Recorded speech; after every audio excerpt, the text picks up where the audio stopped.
Let us find the standard EMF of the cell whose theoretical efficiency is given about 84%. Theoretical efficiency of the electrochemical cell is given by the ratio of Gibbs energy to enthalpy.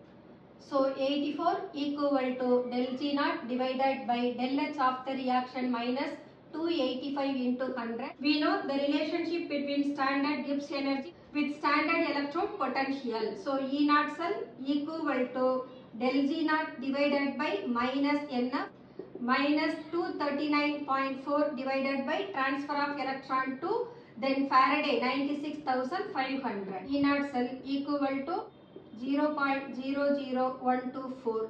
Here kilojoule is given and divided by coulomb. Let us convert. Therefore, the standard electrode potential of the given cell is 1.24 volt. உங்களுக்கு இந்த video பிடிச்சிருந்ததுனா like பண்ணுங்க, share பண்ணுங்க, comment பண்ணுங்க and subscribe பண்ணுங்க. Thank you.